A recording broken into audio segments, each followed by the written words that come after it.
আমরা আমাদের জীবনে জীবনসঙ্গী বা সঙ্গিনী হিসাবে এমন একজন মানুষকে চাই যে মানুষটা কখনোই আমাদেরকে ছেড়ে যাবে না। আমরা আমাদের জীবনে এমন একজন মানুষকে চাই যে মানুষটা সবসময় আমাদেরকে ভালোবাসবে।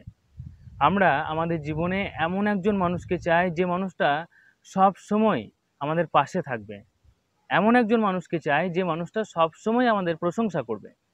এমন একজন মানুষকে চাই যে মানুষটা সবসময় আমাদেরকে কাল্পনিক একটা মায়াজালে জড়িয়ে রাখবে। এমন একটা মানুষকে চাই যে মানুষটা সবসময় নতুন নতুন রঙিন রঙিন স্বপ্ন দেখাবে।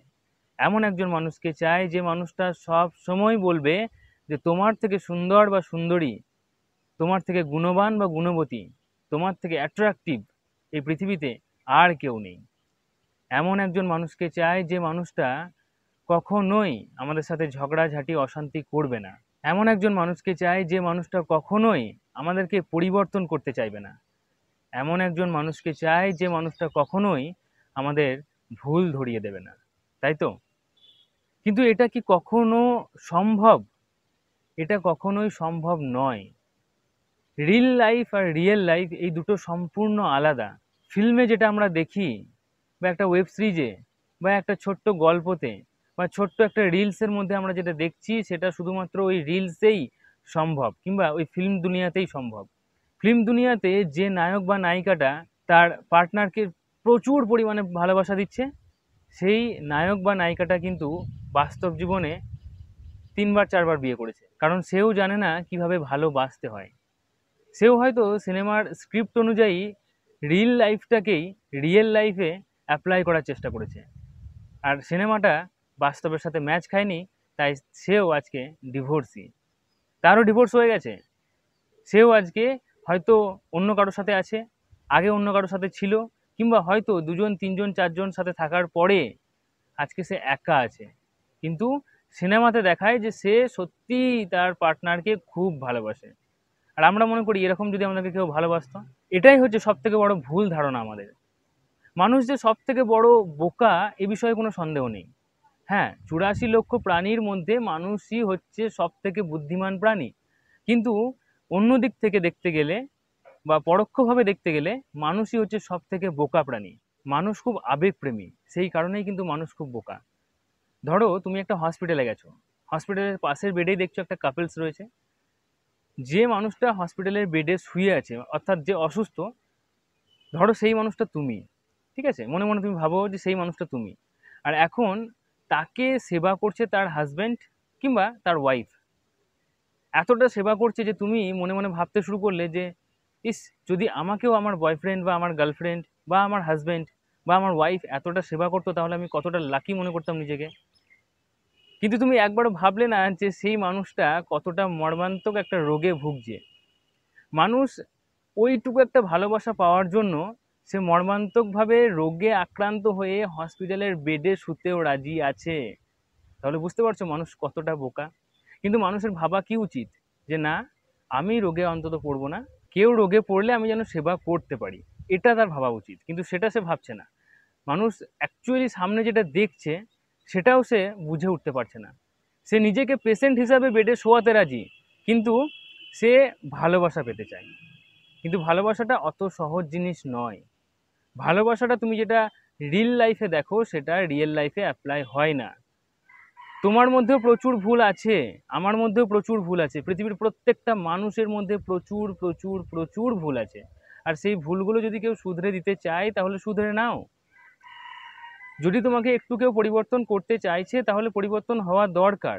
পরিবর্তন মানে তুমিও বুঝতে পারবে যে কোনটা সঠিক কোনটা ভুল। এখনকার দিনে আমি অনেক ছেলে মেয়েকে দেখছি ইন্ডিপেন্ডেন্ট হওয়ার এতটাই ইচ্ছা যে আমি ইন্ডিপেন্ডেন্ট, আমি যেমন তেমন, মাই লাইফ মাই রুলস। সব থেকে বড় ভুল ধারণা এটা। মাই লাইফ মাই রুলস বলে কিচ্ছু হয় না। তুমি একটা সমাজে থাকো, তুমি একটা দেশে থাকো, তুমি একটা পরিবেশে থাকো, সেই পরিবেশ অনুযায়ী, সেই ভৌগোলিক অবস্থান অনুযায়ী, সেই সমাজ অনুযায়ী, সেই ধর্ম অনুযায়ী তোমাকে চলতেই হবে। তুমি সমাজ থেকে, পরিবেশ থেকে, ধর্ম থেকে বিচ্ছিন্ন হলে মানুষ তোমাকে কথা শোনাবেই। আর তোমার লাইফ তোমার রুলস বলে কিছু হয় না। তুমি যদি মনে করো বেলা 12টায় উঠবো, ভোর 4টেয় ঘুমাতে যাব, তাহলে তোমার শরীর খারাপ করবেই। তুমি যদি মনে করো যে না আমি সারাদিনে একবারও জল খাবো না, আমি 7 দিন পর টয়লেটে যাব, আমার লাইফ, আমার রুলস, আমি নিজের মতো করে রুলস ক্রিয়েট করবো, তাহলে হবে না, তুমি থাকতে পারবে না। একটা নিয়ম পৃথিবীর প্রত্যেকটা জীবজন্তুর জন্য তৈরি করা হয়েছে, সেই নিয়ম মেনে তোমাকে চলতেই হবে। ভোরবেলায় উঠলে শরীর ভালো থাকবে, সেটা সবাই জানে, সে যে কোনো ধর্মের মানুষ হোক না কেন। রাতে তাড়াতাড়ি ঘুমালে শরীর ভালো থাকে, সেটা সবাই জানে। তাই মাই লাইফ মাই রুলস বলে কিছু হয় না। এই সমাজ যে রুলস তৈরি করেছে, এই পরিবেশ যে রুলস তৈরি করেছে, যে নিয়ম তৈরি করেছে, এই পরিবেশে, এই সমাজে থাকতে গেলে তোমাকে সেই নিয়ম কানুন মেনেই চলতে হবে। ভালোবাসতে গেলে তোমাকে এটা মনে রাখতে হবে যে ভালোবাসার মধ্যে তোমাকে হতে পারে একটু অ্যাডজাস্ট করতে হবে, হতে পারে তোমার কিছু ভুল আছে, সেগুলো কেউ শুধরে দেবে, তোমাকে শুধরে নিতে হবে। তোমাকে কেউ না কেউ পরিবর্তন একটু করতেই পারে, সেখানে আমি পরিবর্তন হব না বলে নাড়া লাগানোর কোনো দরকার নেই। এতে ভালোবাসাটা ভেঙে যাবে, একটা সময়ের পর তুমিও একা থাকবে। এটা তোমাকে মাথায় রাখতে হবে যে ভালোবাসার মধ্যে ঝগড়াঝাঁটি, অশান্তি সব কিছু হয়। তাই ঝগড়াঝাঁটি, অশান্তি হবে, তবুও সেগুলো মেনে নিয়ে, বা হয়তো ঝগড়াঝাঁটি যখন হচ্ছে তখন ঝগড়াঝাঁটি করো, কিন্তু তবুও ছেড়ে চলে যাব, এই বিষয়টা বারবার মাথায় আনলে হবে না। তাহলে তুমি ছাড়তে ছাড়তে ছাড়তে ছাড়তে বহু মানুষকেই ছেড়ে ফেলবে, আর একটা সময় এই সমাজ তোমাকে ছেড়ে দেবে, কারণ তুমি তোমার চরিত্রটা খারাপ করে ফেলবে। কিভাবে ভালোবাসতে হবে সেটা বুঝতে হবে রিলস বা মুভি দেখে নয়, সেটা বুঝতে হবে আমাদের আগের যে মানুষগুলো আছে, পূর্বের যে মানুষগুলো আছে, আমাদের মা বাবা, আমাদের দাদু ঠাকুমারা কেমনভাবে তাদেরকে ভালোবেসেছিল, সেইগুলো দেখতে হবে। কোনো সময় মুখ বুজে চুপ করে থাকতে হবে, কোনো সময় আবার জোরে কথাও বলতে হবে। বুঝতে হবে যে ভালোবাসাটা অত সহজ জিনিস নয়, অনেক ঘাত প্রতিঘাত আসবে, অনেক আপস অ্যান্ড ডাউনস আসবে, সেইগুলোকে মেনে নিয়ে, সেইগুলোকে মানিয়ে নিয়ে, সেইগুলোকে অতিক্রম করে তোমাকে চলতে হবে। মাই লাইফ মাই রুলস যদি এখানে অ্যাপ্লাই করো, তাহলে সারা জীবনের মতো তুমি শুধুমাত্র ভালোবাসা হারাবে না, তোমার জীবনটা হারাবে, এবং এতটা কঠিন পরিস্থিতির মধ্যে তুমি পড়ে যাবে যেটা থেকে তুমি কখনোই বেরোতে পারবে না।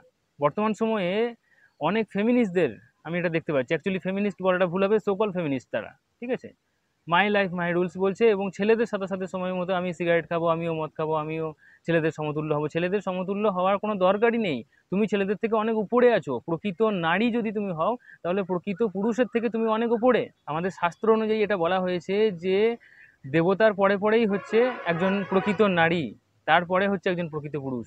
ছেলেদের মধ্যেও এই ধরনের জিনিস দেখতে পাওয়া যাচ্ছে যে মাই লাইফ মাই রুলস, আমি একটা বেশি একাধিক বিয়ে করতে পারি, একাধিক গার্লফ্রেন্ড রাখতে পারি, আমি তো আহ, নিজেকে প্লে বয় বলে মনে করছে যে আমি যদি 4টে গার্লফ্রেন্ড নিয়ে নাচাচ্ছি তাহলে আমি প্লে বয়, আমি খুব হ্যান্ডসাম, সেই জন্য আমার পেছনে মেয়েরা ঘুরে বেড়াচ্ছে। না, তুমি হ্যান্ডসাম নও, তুমি একটা দুশ্চরিত্র ছেলে, এটা বোঝার চেষ্টা করো। এতে তুমি তোমার লাইফটাকে নষ্ট করে ফেলছো, আর একটা সময় এমন পাকে পড়বে যেখান থেকে তুমি কখনোই বেরিয়ে আসতে পারবে না।